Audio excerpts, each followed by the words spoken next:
இந்திய மாநிலங்களிலேயே தமிழ்நாட்டில் இருப்பதைப் போல வேறு எந்த இடத்திலும் நாங்கள் இந்த அளவு சுதந்திரமாகவும் பாதுகாப்பாகவும் உணரவில்லை என்று பெண்களே மெச்சிக்கொண்டிருந்த காலகட்டம் என்று ஒன்று இருந்தது. எந்த நேரத்திலும் பெண்கள் தைரியமாக வெளியே வரலாம், நடமாடலாம். அதெல்லாம் அதிமுக ஆட்சியில் இருந்தபோது. ஆனால் இந்த திராவிட மாடல் ஆட்சி, மகளிர் உரிமை ஆட்சி என்றெல்லாம் வெறும் வாயில் வடை சுட்டு கொண்டிருக்கும் திமுகவின் கையில் சிக்கிக்கொண்டு சின்னாபின்னமாகி கொண்டிருக்கிறது தமிழ்நாடு. பெண்கள் தங்கள் குடும்பத்தோடு காரில் சென்று கொண்டிருக்கும் போது திமுக கொடிகட்டிய ஒரு கார் அவர்களை துரத்துகிறது, வழிமறிக்கிறது.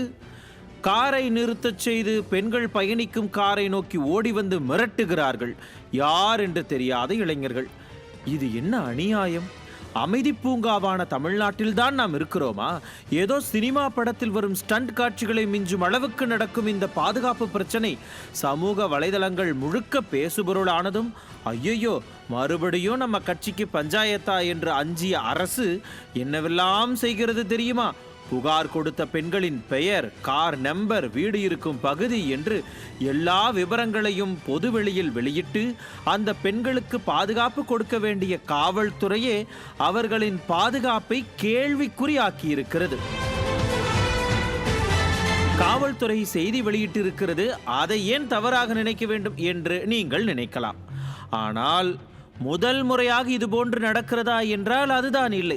அண்ணா நகர் சிறுமி பாலியல் வன்கொடுமை, அண்ணா பல்கலைக்கழக மாணவி விவகாரம் என்று தொடர்ந்து பெண்கள் தங்களுக்கு நடந்த கொடுமைகளை தைரியமாக வெளியே வந்து சொன்னால் உடனே அவர்களின் நற்பெயருக்கும் பாதுகாப்புக்கும் ஆபத்தான சூழலை ஏற்படுத்தினால் பெண்கள் எப்படி வெளியே வருவார்கள்?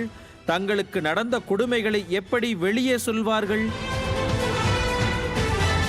ஒரு மாநிலத்தில் பெண்கள் பாதுகாப்பாக இருக்கிறார்கள் என்றால்தான் ஒரு ஆட்சி நன்றாக நடக்கிறது என்ற அர்த்தம். அதை உறுதி செய்யத்தான் அதிமுக ஆட்சியில் பல்வேறு பெண்கள் பாதுகாப்பு திட்டங்கள் கொண்டு வரப்பட்டன. நகரம் முழுக்க சிசிடிவி கேமராக்கள், பெண்கள் பேட்ரோல், மகளிர் காவல் நிலையங்கள் என்று பெண்களின் பாதுகாப்பை உறுதி செய்தது அதிமுக. ஆனால் திமுக ஆட்சிக்கு வந்ததிலிருந்து இப்படி பெண்களுக்கு எதிரான அட்டூழியங்கள் நடக்கிறது. இந்த கொடுமையை எங்கு சொல்லி முறையிடுவது? அதுவும் அந்த குற்றங்களில் ஈடுபடுவதே திமுகவை சேர்ந்தவர்களாகவோ, திமுக அனுதாபிகளாகவோ, திமுகவின் கொடியை தங்கள் காரில் கட்டி கொண்டிருப்பவர்களாகவோ தான் இருக்கிறார்கள். இத்தகைய குற்றங்களை செய்யும் தைரியம் இவர்களுக்கு யார் கொடுத்தது? பெண்களுக்கு எதிரான குற்றங்களை தடுக்க நடவடிக்கை எடுக்காத, இது குறித்து புகார் அளிக்கும் பெண்களை கொச்சைப்படுத்த முயலும் திமுக அரசு மீது கடுங்கோபத்தில் இருக்கிறார்கள் தமிழ்நாட்டு பெண்கள்.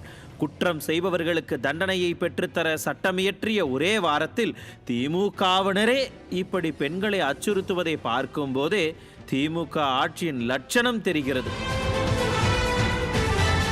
பள்ளி குழந்தைகள் முதல் பாட்டிகள் வரை பெண்களுக்கு பாதுகாப்பு இல்லையா தமிழ்நாட்டில்? திராவிட மாடல் ஆட்சி மீது புகார் சொல்லும் பெண்களை மறைமுகமாக மிரட்ட பார்க்கும் இந்த நிர்வாக திறனற்ற திமுக ஆட்சியை வெகு விரைவில் வீட்டுக்கு அனுப்ப ஆவலோடு காத்து கிடக்கிறார்கள் தமிழ்நாட்டு பெண்கள். நியூஸ் ஜே செய்திகளுக்காக இணை ஆசிரியர் மனோஜ்குமார் கோபாலன்.